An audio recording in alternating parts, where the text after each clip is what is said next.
Welcome to the Hustle and Flowchart Podcast with your hosts, Matt Wolf and Joe Fear. All right, we're back for another episode of the Hustle and Flowchart Podcast. I'm Matt. I'm not Matt. I'm looking at Matt. I'm Joe Fear, and I'm with my co-host, Matt Wolf, across the table, and we're with Andy Hussong out of Indiana, right, Andy? That's right. That's right. Yeah, thanks for having me. Yeah, man. So Andy is an amazing connector, and that's how I think we met you at various parties over the years. But so yeah, Andy is like the master business connector. He's the first guy we think of when it comes to making deals, joint venture deals, affiliate partners, kind of connecting us even to people to promote their products as affiliates, since that's a big part of our business. So that's what Andy's done for the last 12 years or so. And yeah, so hopefully if we could deconstruct, might want to take some, sorry, we're looking at some live video here. Yeah, for you, if you guys who are listening, we're actually doing some Facebook live video at the same time. So I might have to do some tech while we're doing that. But yeah, so we're not going to edit this out of the podcast because we're cool. So Andy, yeah, so we're yeah, so let's dig into it, Andy, and let's get your quick background. I don't want to go too deep on it. Cool. Maybe spend a couple minutes of how you got into the biz and kind of what you do. Sure. Well, basically, for the last 12 plus years, I've been helping set up online joint ventures, primarily in the online marketing space, internet marketing, make money online, e-commerce, stuff like that. Mm-hmm. And it really started back when I met a guy by the name of John Reese at a live event back in 2004. Or actually, I met him in 2002 at a live event. We became friends, and then he asked me to become his affiliate manager in late 2004, right after the launch of Traffic Secrets, which is known as the $1 Million Day or whatever. And I had helped a little bit during that launch, but I wasn't his actual affiliate manager at the time. And so for 5 years, I helped him. And during that time, I kind of learned the ins and outs of, what it takes to get someone's attention to, so they're interested in recommending your products as an affiliate. Mm-hmm. I learned ways not to do that by the way we were approached to promote their offers and so on. And so during that time, I gained that experience. And then once he decided to get out of teaching online or internet marketing in late 2009, I started working with other clients to help with their launches and webinars and so on. And so I've just done a lot of that since that time, as well as done some training on that topic as well. Yeah, and just so folks who are listening don't know who John Reese is, back in the day, yeah, like you said, the $1 million launch, he was supposedly the first guy to ever hit $1 million with an information marketing, like an internet marketing product. Yeah, an info product type product launch online. So that was, how many years ago was it? That was in, I think he launched it was in August of 2004. Mm-hmm. And he actually did that in one day, just from doing an actual product launch, Jeff Walker style. There you go. Yeah. So he was he just set the bar, and it's kind of like the 4-minute mile, that whole thing. Yeah. It was once he did it, everyone was like, wait a minute, it is possible. Make $1 million in a day. Holy crap. Yep. Amazing. Yeah. No, I didn't know that that's how you kind of get started, or at least that's where, you worked with him for a long time. Uh-huh. Got it. Yep. Okay.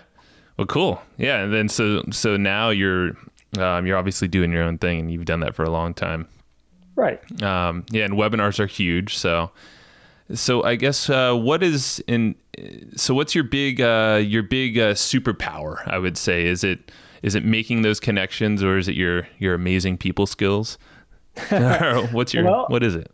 Well, as you know, when you've done something for so long, it's kind of hard to pinpoint exactly what that is sometimes. But for myself, I think it's really being able to tap into what makes people tick, mm-hmm. and really caring about them first and finding out what it is they're looking for. And, based on that, then just providing them with guidance. And so when it comes to joint ventures and such, I guess the superpower would be to find out what a company's audience or the people on their list is really looking for, what resonates with them, and then potentially finding an offer or a webinar or something that would be a fit for them, and then just matching them up. And so I think that's kind of my, I guess if you call it a superpower, it would be that kind of thing right there. Got it. Yeah. No, and I think that's really good. And in terms of, in connectors, have you ever done this outside of, I'm trying to think, not only these business deals, but did you kind of start with just being a connector in general, like seeing an issue and then finding someone who can kind of solve the issue and connecting the two together? You mean before all of this? Yeah. Setting up joint ventures? Yeah. It's funny because I actually have always been what you would call, I guess, a people person. I've always really cared, about the other person, probably just starting from my parents, the way they brought me up to, do unto others as you'd have them do unto you. And studied psychology in college because I wanted to be a child psychologist. And heck, I was always matchmaking back in the day, setting up friends with girls and vice versa. Were you? I was the nice guy, Yeah. I was odd man out back in my younger days, but it wasn't my 20s. I figured that out. But anyway, that's another story altogether. Well, I should say my late teens. But anyway, it's I think in the early days it was all about just caring enough about other people to help them, just make different types of connections. And when I didn't even realize that there was an opportunity to do that as a career, That is interesting. I mean, there's so many people out there who are brokers, and that's essentially what you are, just for making these, these for now it's, it's kind of webinar and affiliate deals like this. Yeah. Yeah, that's part of what I do for sure. Yeah. Interesting. Cool. So this podcast, we're all about systems, processes, formulas, automation, that kind of stuff. Now, are there any sort of systems or processes or anything automated, anything like that you do in your business that helps the business keep cranking along, but allows you to sort of step back on specific things? Yeah, for sure. Well, it wasn't until maybe about a year and a half ago that I really kind of dialed in what my process is, because I always did it through hustle, and just really, knowing how to get the job done and just doing it. But what I did was I sat back and I put together kind of a plan of action just based on, what I normally do. And I came up with an acronym. It's actually two acronyms that I'll just combine together. And the first one is partner, and which is appropriate for what we're talking about today, setting up partners to promote one another. The other acronym is power, POWER. And so you put that together, it's partner power, which sounds kind of hokey maybe, but if you can remember partner power, as an acronym, this will really help you, first of all, to dial in kind of the overall process or overall mindset that you want to have when you're interested in bringing on JV partners and affiliates to promote your stuff. That will not only attract them to you, but also motivate them to continue taking action and really love being a part of your affiliate program, for instance. Got it. Okay. Yeah. So you want to break that down? Yeah. Yeah. So the partner side, and that's just the partner side. And the power side I'll get to in a second, but the partner side, what that stands for, and I'll let you guys, after I say what partner represents, let you guys determine how much in depth you want me to go into. Sure. That. Yeah. Cool. But yeah, so this, it all comes down to these things. So the P stands for prepare, and you might think of it as prepare to persuade partners to promote. A lot of P's there, right? Say that 5 times fast. So in the early stages, you really want to just get prepared with all the ammo that you're going to have to convince these partners to even consider promoting you in the first place. And part of that preparation entails pinpointing your ideal JV partners. And I call them endorsed traffic partners, but we don't need to get into all that today. But the basic idea is that you just want to prepare, make sure you've got all your ducks in a row before you even start reaching out to anybody. Smart. Yeah. Okay? Don't just sling deals willy-nilly. Actually think about what you're doing beforehand. Sure. Yeah. It's really no different than when you're selling a product, or if you're a coach and you're selling your coaching. You don't just throw up a web page and say, here, come buy my product. You get prepared with all the details, right? Love it. And so the A stands for approach and attract. So there are different ways you go about making sure that the way you reach out to people is done in such a fashion that it brings people on board, or, at least initially engages them in a conversation and makes them take notice of what it is you have, so that you don't scare them away. And, so one of the things I learned back in the day, I told you when I worked with John Reese during those times, people would reach out in such a way that make me think, man, this guy only cares about himself. He doesn't even care what we're even interested in. And so you want to reach out to them with that in mind, really thinking about what is in it for the other person. Got it. So it's your messaging. It's the way you even approach the deal. Yeah. Yep. Got it. Absolutely. Yep. And then, so that's the A in partner. The R in partner is for retain, and that's retain your first partners. So you get them locked into a promotion. Could be a product launch, could be a webinar, or what have you. But what you want to do is get them to a point where, okay, they've seen everything about your opportunity, and then you get them locked into a specific date to start promoting your product or service. And so that's always the first step. And your first goal should only be to get that first partner. It's not to get a bunch of affiliates on board as fast as you can. Yeah, that's great. And of course, for a product launch, you want to have as many as you can. But your first goal, especially for webinars, is to focus on getting one solid partner on board, get them locked in, and then you're off to the races. Got it. And then also retain them probably for more than one, just one deal. But maybe it's a percentage or just a handful of deals. Yeah. Yeah, absolutely. And see, that's where the last half of this acronym comes into place. All right, carry on. Yeah, if you do these other things, you'll get these people want to continue promoting for you. So the next thing is the T in partner is track. You want to track the progress and the results of the campaign that you run for that particular JV partner, or maybe you've got 2 or 3 people promoting, an offer or whatever. But you want to track the results of that, and then along the way, make sure you're congratulating them on the initial results they're getting, update them, as the promotion's going on, and so on, and then ultimately, track the conversions of that promotion so that you can leverage those results to get more partners on board. Got it. Yeah. Okay. Cool. Okay. I like it so far. All right. Cool.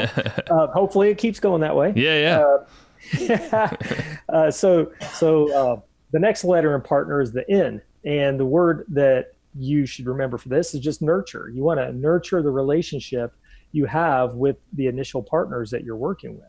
And the first thing that you should do to make that happen is to pay them quickly, or at least on time. Make sure you're paying them when you say you're going to pay them. And because that's one of the big things that happens in our industry, unfortunately, is vendors get amnesia, and they're all fired up about getting someone on board to promote their webinar or their launch or Evergreen product, but then the payment doesn't come when it's supposed to. Sure. You can lose trust immediately. Yeah. And that's the easiest way to really start nurturing that relationship, because once you've paid them quickly, they know, hey, I can trust this guy, and wow, this promotion went well. What else do you have? And so that's how you start building the blocks, the building blocks for them to want to continue promoting for you. Got it. Right on. And then the next letter in the word partner is expand.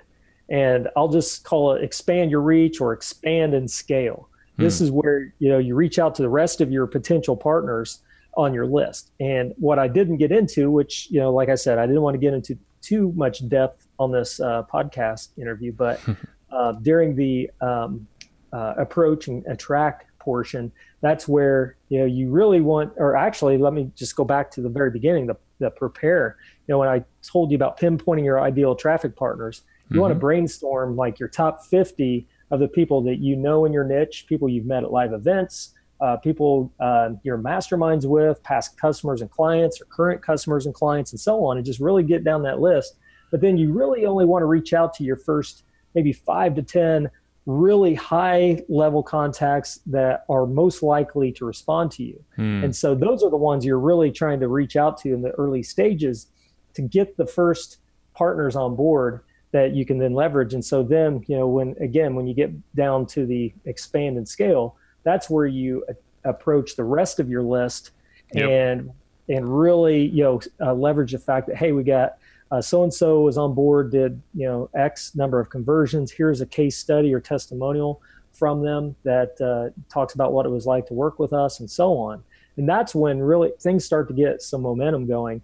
And I've got I think 12 bullet points listed here. I'm not going to go through of ideas, that, gives you for expanding from this point. But that's the main thing to keep in mind when you get to this part in the process. Got it. Okay. So it's kind of starting with that lowest hanging fruit almost, with the first initial partners, and then obviously you can use those as social proof. Yeah. Totally. And you'd be surprised how many people I talk to who reach out to me, and I will actually sell people on not using my services to go out and get JV partners for them until they've tapped into their low hanging fruit. Mm-hmm. You have no idea how many times I've mentioned the phrase low hanging fruit. It's one of our favorite. Yeah. And so many people will say, oh, I didn't even think about that, or I didn't think about this person. And one of the best things you can do, just as a little tip, is start thinking right now. If you've got a product, like some kind of course or software that you're thinking of releasing, and maybe you've been talking about it with your friends, your mastermind or whatever for a while, think of the people who have told you, hey, whenever you let me know when you have that out, I'll promote that for you. Yeah. Think about that. You may have one or two people or even more that have said that to you already. And those are the ones to get with right now and say, look, I've got this thing done. I'm going to have a webinar ready in a couple of weeks.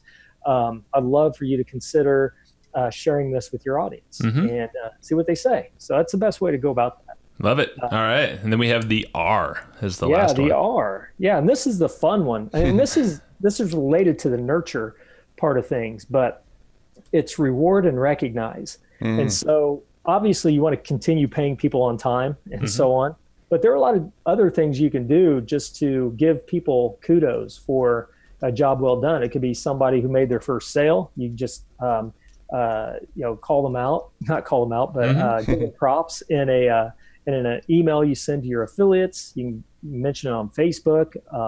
You've got a Facebook group that's dedicated to your affiliates. You can put a post in there just recognizing some of your partners and so on, and then just surprise them with bonuses and gifts from time to time. Especially your top 10 partners or whatever, just out of the blue. And because tell you what, a lot of people talk about how they want to get affiliates, and these are my affiliates and so on, but affiliates are fickle, and they they have all kinds of offers that they can promote, and they're getting contacted daily about the next launch or the next webinar or any kind of offer. And so you want to do things creatively to stay in front of them. And the best thing you do is just make sure you're taking care of your people. Now, is this where leaderboards and things like that come into play as well?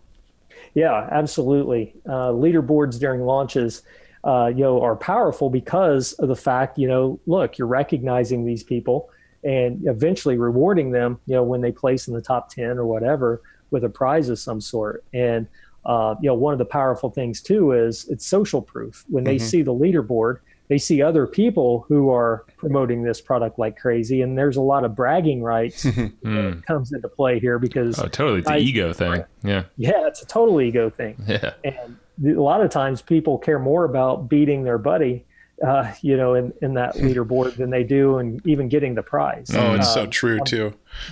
Well, you did some of this, man. I used to promote launches a lot. We really don't promote launches very much anymore. We're more into promoting things that are evergreen. So if it works once, we could keep doing it. But we used to promote a lot of launches. And I'll tell you what, when I used to promote a lot of launches, I was more motivated by the leaderboard than the actual money I was making off the promotions. That's funny. Yeah. That's why after a while, prizes, I remember, because we set some of these up, and really just giving out cash almost was better than saying, oh, you can win a car or an iPhone or whatever, even though those look cool anyway. Well, I mean, there would be times where we'd be promoting a launch and I don't know what just happened, but something just popped up on my screen. So there'd been times we were promoting a launch, and I'd be on the top 10 leaderboard, and I would see like the name above me was a Mike Filsame or an Andy Jenkins, or a name that somebody like the kind of everybody in our industry recognizes, and I'm like, oh, I'm just one spot away from like Mike. Oh, I can do this, and that really, really motivated me to try to like oust some of the top dogs from time to time. Mm-hmm. That's hilarious. Well, and by the way, guys, let me know if my audio sounds okay. If You're it's good. too loud. I know, you're perfect. Okay, good.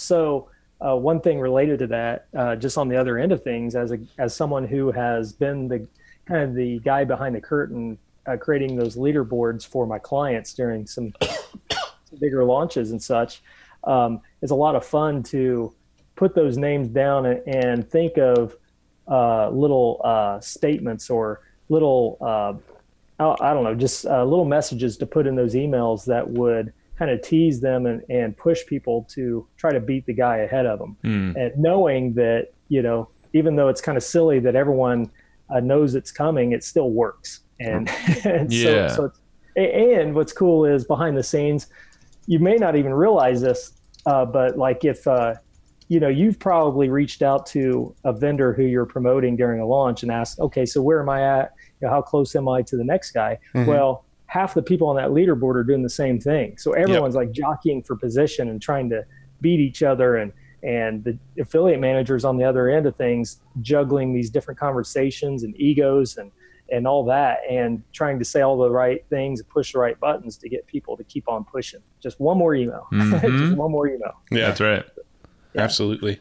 So Matt actually just wrote a question here, and this is something that we kind of question often. And I know, is the one you just wrote there is, what are your thoughts on the launch model, kind of like what you're describing here, versus doing something evergreen, where something you could drive paid traffic to, kind of maybe do a content, grow your own list as if it were your product, but you're promoting that product. Yeah, it kind of just sprung out of the question. What I was just talking about is, Joe and I, we're big affiliates. That's sort of one of our main income streams, is promoting affiliate products. But we prefer to focus on products that they're not shutting down anytime soon, or they're not, raising the price on us anytime soon. We like evergreen products that if we get a promotion that's working, we can just double down on that promotion and keep going with it. But it seems like a lot of the people in the marketing world, the info world, the software world, they like to do these launches where they ramp it up and sell for a week and then turn it off. So just curious on your thoughts and, pros and cons of each. Sure. So just a quick question back to you. Do you mean pros and cons from the affiliate side or the vendor side who's always launching stuff, taking it off the market, launching something new, and so on? I would say I'd love your thoughts on both. I mean, because I've seen it from both sides. I've been involved in launches and we've been affiliates. So in my head, I kind of know the pros and cons of each side, but I am curious on your thoughts. Yeah. Well, first of all, I think there's no right or wrong. I think there's a place for all of it, and it really depends on each company's personality and their goals. And so when it comes to a product launch, let's just say from the vendor side, and by the way, my audio I'm watching the input and it keeps rising as I talk. So I have yeah, you keep saying you're good. So yeah, sounds fine on our end. So okay, no good. worries. So when it comes to doing the product launch from the vendor side, one of the biggest reasons for doing that is to make a big splash, get it out there in front of as many people as possible and create an instant business around that product. And, that's a great way to go about it. And some of them do make the vendor a lot of money, but a lot of it's paid out in affiliate fees, maybe copywriting fees, and just different types of fees that have to go out. But it's more about, building that instant business to get that product out there. And then, but what I don't like is, taking the product off the market. I've just always felt like you can create the scarcity and the sense of urgency without taking a product off the market that's supposedly so good that, why would you take it down? Yeah. And I do understand that, there's also something to be said for, if it's software, maybe you only want to have X number of people in, and to make sure you take care of them and have everything set up properly. before you blow it up to more people. But a lot of times these products don't even get re-released at all, and so That's on. true. But from the the affiliate side of things, I think that it's the same thing. You've got to promote things that you feel good about, that you prefer promoting. And I think that if you can find something that's evergreen, something that is, has a longevity in terms of being able to promote this thing ongoing, I think it only makes sense to keep, promoting something that keeps working. Yeah. I mean, so many of us try to end up stopping something that works. Yeah. I find it fascinating because you look in like the real world, I say with like air quotes, outside of like the marketing, info product, SaaS world, you get outside of that and you look at, bigger companies, they do launches all the time. Like you look at an iPhone, every year there's a new iPhone launch with a big build up to it and commercials. And we're going to be doing this keynote presentation. And there is that sort of build up that you get with a launch. They launch it, they have a shit ton of sales all right in the beginning, but then they don't just go and say, okay, we're turning it off now, so you better get it this week. You don't see that outside of our world. And I always found it so fascinating that so many people would follow that sort of, let's launch it and get as many sales as we can in a 2-week period and then turn it off and then nobody can have it again. Right. Exactly. And, related to all that, what I think, what I like is kind of a hybrid of what we're talking about. And that is, I love webinars. I love the whole live webinar type, I guess, game, if you call it that, just because it's more of a rolling launch. You work with one partner at a time, a lot of times weekly, you've got a new partner on board. That's right. And more sales, more customers, work with another partner, and look at it as a mini launch that you use. But you do usually end the sales at the end of a webinar promotion. But the truth is, if people contact you after the promotion, say, hey, can I still get in? Most people will let you in. Of course. Yeah. Right. Yeah. So, but that's what I actually, I basically retired from helping with launches just because there's so much time and stress. Yeah. I was going to say, I bet everything's last minute. And this is where Matt and I's philosophy, because we came from doing launches. I kind of did a lot of work similar to you, not brokering, but behind the scenes doing, creating the webinar slides and the presentation flow for clients of all sorts. I'm sure a lot of people, and, it was so damn stressful. And then it allowed me to kind of see from behind the scenes. I know Matt, various businesses of his own, we're like, damn, it's just too stressful. Like, business shouldn't be that hard to just constantly have to hustle this launch thing. And granted, yeah, you can make a lot of money, but there's a lot of expenses that way too. Yeah. And everybody seems to be needing things last minute in launches. I feel like a lot of people who do launches don't prepare far enough ahead of the launch. They need their JV manager to start rounding up people a week before they go live. They need that sales video 3 days. You get the data on it 3 days before that video is supposed to be live, and they're contacting their copywriter 4 days before it's supposed to be live. And it doesn't seem like a lot of these guys really do the necessary prep work. I feel like if you're going to do a launch, the right way to do a launch is to spend 3 months preparing, so by the time the launch day comes, you're not stressed out. It was just kind of a 3-month process to kind of put all the pieces in place. But I don't feel like most people do it that way. Right. Yeah, that's what I found too. I mean, just so much you're juggling during a product launch, and you can, they say that it doesn't really matter how much time you allow for anything, because you're going to fill that time and be down to the last minute. And it's the same thing with product launches. You could have 6-month window and still be just slamming out that video number one always 10 minutes before it's to be released. Just get it up. It's just crazy if you ask me. All right, so I'm gonna recap just really fast, and then I want to hit that power before we get too deep into this, or too long. So the partner, I'm just going to recap really quick because I wrote them down. So the partner acronym I think is great because it seems like you can apply it to any kind of matchmaking, deal making, things like that you want to apply. It doesn't have to be what you're doing. And I just wanted to clarify that is you could do this when you're just even just trying to drum up clients, get referrals. It's a great way, it seems like, to really hone your focus in and then processize this whole thing. So partner, I'm just going to recap really quick. So it's prepare is the P, and then the A is approach, attract the right people. Prepare is obviously prepare, and then kind of find that low hanging fruit and then go on. The R is retain, T is track, N nurture, E expand, and the last one, R, is reward and recognize.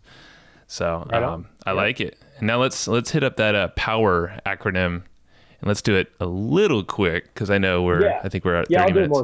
Yeah, this one will be a lot quicker. And the POWER acronym is really something to keep in mind if you want to have some type of an offer, whether it's via a webinar or a launch or an Evergreen product that really is exciting for partners to promote, something that is successful, that people want to keep promoting, or let's say you have a webinar and you want to get a bunch of people interested in promoting it. This is what is going to help you achieve that. So this is like your offer almost to them. Yeah. Like it's that sexy, shiny object that you're like, hey, this is what I got. Yeah. Exactly. Okay. Exactly.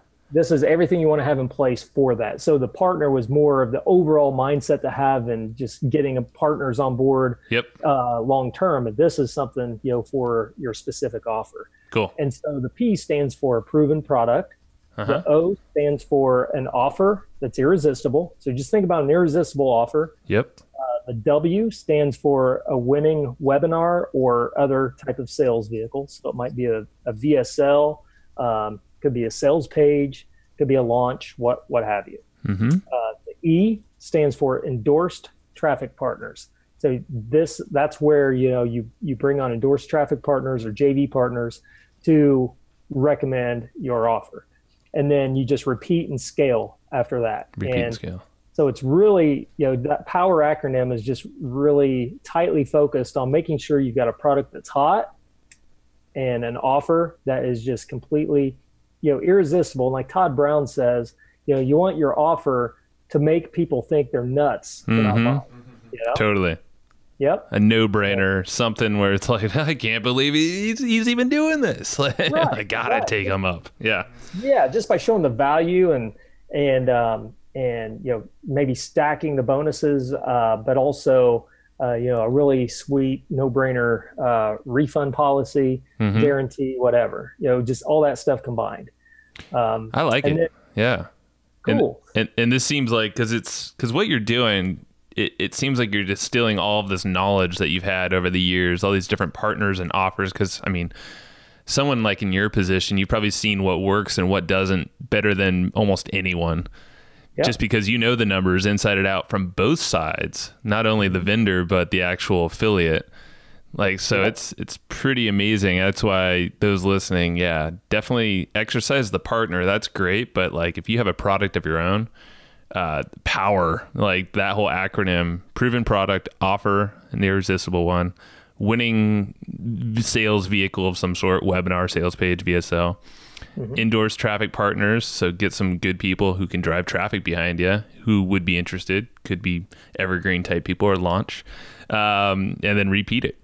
I think it's brilliant. Yeah, I actually want to ask a couple questions on it. We're actually a little bit over time already, but you're our last call of the day, so we'll be all right. So cool. Bonus. Here's my question about the sort of POWER acronym. Now, the W is winning webinar or a similar sales vehicle. How do you know if it's a winning sales vehicle? And my question's in reference to this. I'm not going to go to an affiliate and say, you've got to promote this. This one's a winner without knowing myself that it's a winner. You know what I mean? Right. So how would you first determine that it's a winner before going and chasing up affiliates? Sure. Well, first of all, before you even test it on your own, which might be kind of where you're headed with that, and what I would recommend, which is testing it internally to your own audience first, right? Yep. Or with some paid traffic, what have you. The truth is, you don't need to do that necessarily, and I can tell you why in a minute, but I'll make this short and sweet. The first thing you want to do, let's just say with webinars, for instance, is just following a proven process for creating your webinar in the first place. Something that's proven, like from Russell Brunson, or there are other webinar experts. A friend of mine, Joel Irway, right now, it's based off of Brunson's process, but he has something dialed in. Amy Porterfield, Jason Fladlin, different people have proven strategies for creating a webinar that kicks butt. And so if you just plug in the pieces of your offer and your what you have to offer people into that webinar, then that's a good start. But to answer your question more directly, what I always recommend is, if you've already got an email list, and to promote it to them first. Start doing the webinar internally. See how your people react to it. And if you don't have a list, if you could pay for traffic, get some Facebook ads going to get people to your sales vehicle, whether it's a webinar or whatever, that's great too. Now, you don't always have to do that, and that goes back to low-hanging fruit. I can't tell you how many people, I would say probably 80%, I'm just guessing, but I'm saying about 80% of the people that I've helped get JV partners for their webinars never sent it to their list first and never paid for traffic to it first, because they had just one person or more, but one person who was willing to give them a shot and believed in them enough to recommend that to their audience. And so on the one hand, you don't want people to be your guinea pig, to be the ones that you test your webinar on. But on the other hand, there are people in your network and your closest allies who would be willing to say, yeah, let me see what you got here. Yeah, man, I would totally promote this to my audience. Let me get this out there. When do you want to do it? And so that's my answer to that. I think that's good. Yeah, I think at the end of the day, test with the audiences that you can control. So maybe it's email, maybe it's these Facebook Messenger bots, if you have subscribers there, or just maybe even your Facebook connections. There's a lot of ways that you could just promote to that if you really don't have a list. Or spend some money on cold traffic. I mean, obviously traffic. Go into losing a little bit of money to test it, so you can know your numbers before. What does Gary Vaynerchuk say? It's like, if you're not spending at least $100 to at least like throw some eyeballs at a page to test an offer, and 100 might not be enough, but at least get some feedback, initially. Right. So, well, and also think about this. There are some people who just don't know how to do the Facebook ads, don't have the cash to do it, right. But they have the contacts, and so they'll make it sweeter for those contacts. Say, look, I'll pay you 75% commission if you'll share this with your audience. And if you've got quite a bit of contacts, it's pretty simple to find one person that would do it for you. But obviously, it's ideal if you're sending people to your own list first, right? And you can do the paid traffic route. Yeah, absolutely. So I think the last question, Andy, and this is always pretty standard, but I think we always learn a new book. But what's one book that you feel like is just the number one book on your bookshelf? Maybe it's one that you read every year. Okay. Boy, it's hard. I got 6 listed here. So I know. You can list off multiple if you want. We won't hold you to the one. Give me kind of a, yeah. Well, I can tell you that probably the most influential book for me in terms of what I do and what I think would help most people. It's kind of a boring one, I think, to mention, because it's probably something some people have mentioned before on your podcast. I don't know, but a book that I read quite a few years ago is How to Win Friends and Influence People. Dale Carnegie. Yeah. Yep. That's a good one. And actually, I typed out a quote that I was going to mention at the beginning of this, kind of set the stage, but just if you don't mind me reading this. Go for it. This is pretty powerful.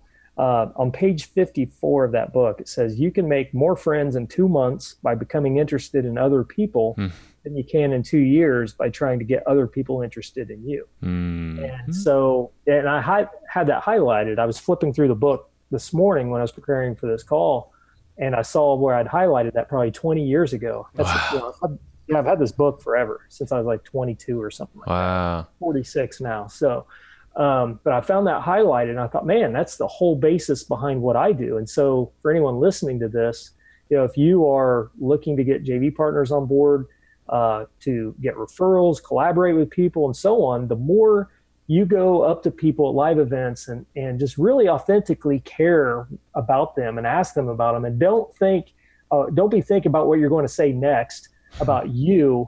while they're talking, and instead really listen to them. And while you're listening to them, you may think of something or someone who could help them get what they want, and then let them know about that. And then that leads into deeper conversations and then potential deals down the road, even when you're not trying. So I think that's amazing. Sorry, I missed that. I wasn't listening. Can you repeat it? You were waiting to talk, were you, on that? No, like it reminds me of two things. First thing is something from Tim Ferriss's podcast I read in his book, though, Tools of Titans, is be first. Be the first one to initiate, like with a smile when you see someone like in your neighborhood or even just on the street, and be first to maybe send a text message to someone you haven't talked to in years. Yeah. I mean, and that just opens up so many doors, and then immediately they're like, oh, he's thinking of me, you know, and it sounds simple, but then when you get in their head, you're like, oh man, like you got control, not meaning like in a bad way, but anything can happen. Yeah. Well, I can give you just a really quick example here, if you don't mind. Go. Yeah. I'll make it 20 seconds or less. This morning, I reached out to somebody. I won't say his name, but he's a marketing guy who's had some really serious health issues and has been going downhill. And I just reached out to him to see how he was and what I could do for him. And we got in a conversation, which led to me introducing him to someone else who had been going through some similar issues. And now they're supposed to talk. And the other guy that was going through similar issues had beat his situation through healthy diet and some other things. And I just wanted to help, you know, and that's it. Yeah, I'm not trying to get a JV deal going or anything like that. That's how you want to treat people in every situation in life, but also in business. And most people, you know, I won't say most, but a lot of people don't think of that. Totally. Yeah. They're in a business setting. Think about other people first. Yeah, even if it's just texting them a happy birthday, you know, not on Facebook, but on their phone. And then, you know, you break through clutter and then you're top of mind. Yeah. Yep, absolutely. Because you never know where those little bits of effort are going to lead. Yeah, absolutely. So we do have one last question. Where do you want to send people after listening to this episode? Where can people learn more about you? Where would you like them to go afterwards?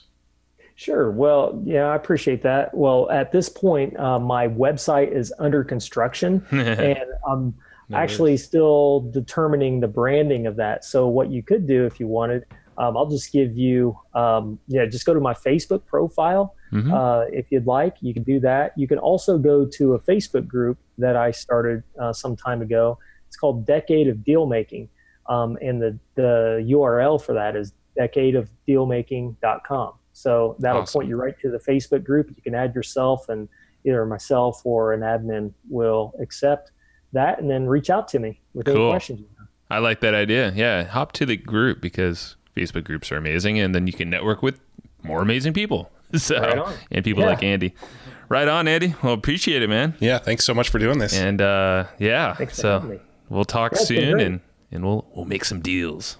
Let's go make some deals. Awesome. Yeah, thanks, guys. Really appreciate it. Thanks, man. Bye. Hey, thanks so much for tuning into this episode of the Hustle and Flowchart podcast. Now, if you don't know already, myself and my partner, Joe Fear, every single week, we put together this killer weekly newsletter that's completely free. If you go to theweeklyprofit.com, you can get on this weekly newsletter. And what we do with this newsletter is we scour the internet. We read every piece of content, listen to blog posts, check out new software and tools, and we distill down the best of the best into a weekly newsletter and deliver it directly to your inbox every single week. So head over to theweeklyprofit.com and make sure you're signed up to receive that weekly newsletter. You're going to love it.